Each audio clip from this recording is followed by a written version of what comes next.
Alarmcentralen? Er det alarmcentralen? Ja, det er 112 Alarmcentralen. Det ryger, I må skynde jer at komme. Jeg har 2 små børn her. Hvor er det brænder henne? En Syvhusgade nummer 3. Vi kommer derud med det samme.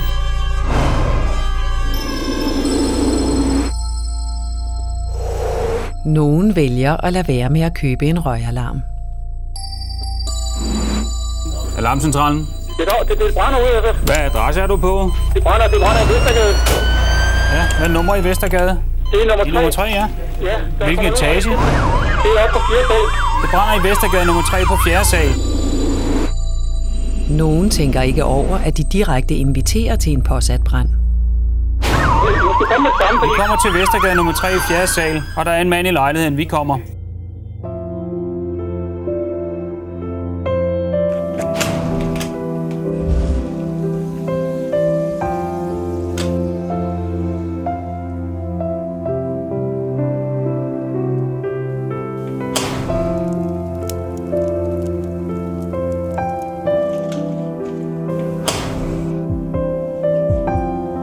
Denne film handler om, hvordan man kan undgå en brand i sin bolig, og hvordan man forbereder sig på en eventuel brand.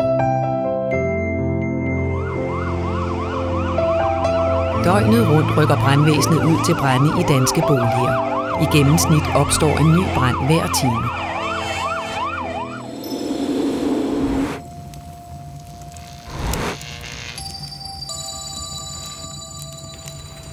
Mange brande opstår på grund af fejl i elinstallationer og eludstyr. Mange af ofrene i dødsbrande er ældre mennesker. Jeg har været udsat for en total brand, således at hele mit hjem er udbrændt. En total brand, der har udslettet hele min fortid, hele mit liv, alt hvad jeg ejede. Branden den opstod i mit fjernsyn, mens jeg lå i min seng. Brande, der er opstået på grund af fejl i elkomponenter og eludstyr, kan undgås. De brandtekniske eksperter anbefaler, at man slukker for apparaterne, når de ikke bruges, og helst på stikkontakten. Børge Nielsen havde ingen røgalarmer, og en del brande som disse kan undgås, hvis man sikrer boligen med røgalarmer. En røgalarm skal sættes op i loftet, helst i midten. Og det er sikrest at have flere røgalarmer sat op forskellige steder i boligen.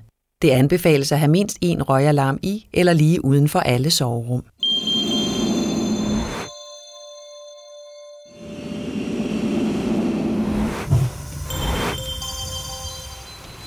Denne brand i et boligkvarter i Aarhus udviklede sig fra et køkken i stueetagen.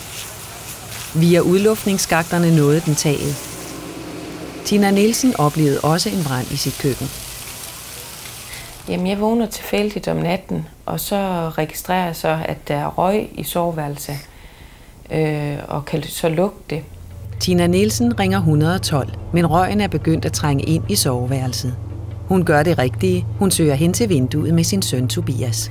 Så jeg løber ind tilbage i soveværelset og rykker gardinerne ned fra vinduet af og får åbne begge vinduer.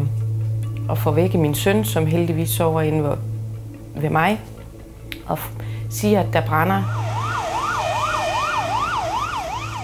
Men Tobias han er faktisk ret tapper, men sådan halvvejs panikker indimellem og siger, jeg tror, jeg skal dø, hvor jeg siger, jamen det skal du ikke, fordi ude, det kommer vi. Brændene opstår, fordi man har glemt en pande eller en gryde på komfuret, for eksempel sammen med noget brændbart. Man må aldrig bruge vand til at slå ild i frityregryde med. Vi har her lavet et lille forsøg, hvor der er ild i en frityregryde, som vi har herovre. Og nu vil jeg prøve at komme lidt vand på, så skal I se, hvad der sker.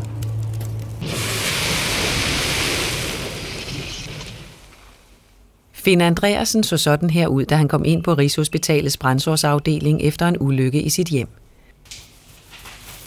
Han var forbrændt på 25% af kroppen. Minutter, de føles jo som et kvarter, en halv time. Jeg føler i hvert fald, at vi sidder der i rigtig lang tid. Men det gør vi egentlig ikke. Vi sidder der faktisk 5 minutter, inden beredskabschefen han ankommer. Og der går jo ikke mere end 7 minutter, så er brandfolken der med fuld udrykning. Rygning er årsag til, at 3 danskere hver måned mister livet i en brand. Det er især ældre og folk, som er påvirket af medicin eller alkohol, der er særligt udsatte. Det var ganske forfærdeligt, for det var mig, der var skyld i den brand, som skete her i ejendommen. Ja, det var en aften, jeg sad og så fjernsyn, som jeg gør næsten hver aften, og fik mig en smøg. Og så sad jeg og kiggede på en film, der var rigtig spændende, og så ved jeg ikke hvordan, men jeg må være faldet i søvn, fordi jeg vågner ved, at røgalarmen, den bipper. Og så er jeg jo klar over, at der er et eller andet galt. Her laver vi et forsøg, hvor vi ser en halogenlampe i en sofa. Den kunne for eksempel være væltet omkuld af et barn eller et husdyr. Og sådan en halogenlampe kan faktisk antænde stoffet efter kort tid. Forestil dig, at du var faldet i søvn i stolen forrest i billedet. Ilden får fat, og efter kun 2 minutter, så ser der sådan her ud. Vi spoler filmen 1,5 minut frem, og læg så mærke til, at røgen har samlet sig øverst i rummet. Man vil kun kunne komme ud af rummet ved at kravle i gulvhøjde. Det er røgen, der dræber. I starten så vidste jeg jo ikke rigtigt, hvad jeg skulle gøre, vel, for jeg kunne overhovedet ikke orientere mig i stuen på grund af den sorte, tykke røg. Røgen under loftet har nu en temperatur på over 400 grader, og til sidst vil der ske en overtænding på grund af den voldsomme varme.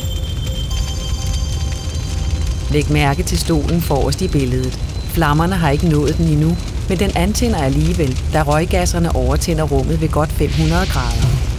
Det sker efter 5 minutter. For at undgå den situation, er det en god idé for rygere at have et glas vand i nærheden, og så vide, hvordan man kommer ud, hvis det alligevel brænder. En anden årsag til mange brande er stearinlys, som efterlades. Ilden kan let slukkes ved at kvæle den med et tæppe. Vand er også effektivt.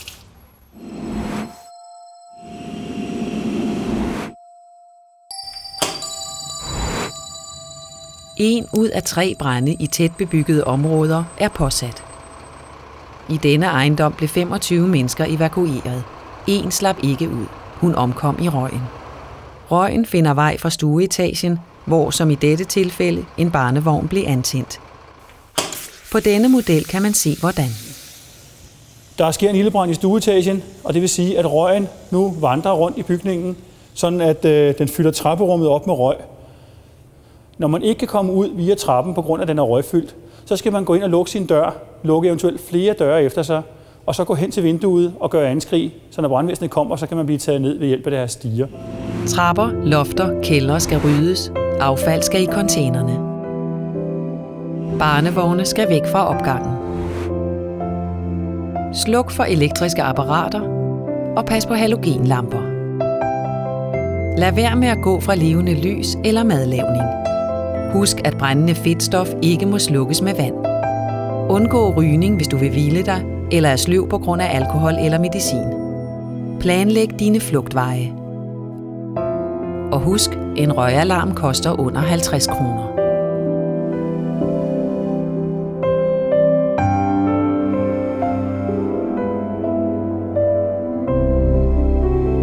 Du kan få mere at vide på trygfonden.dk.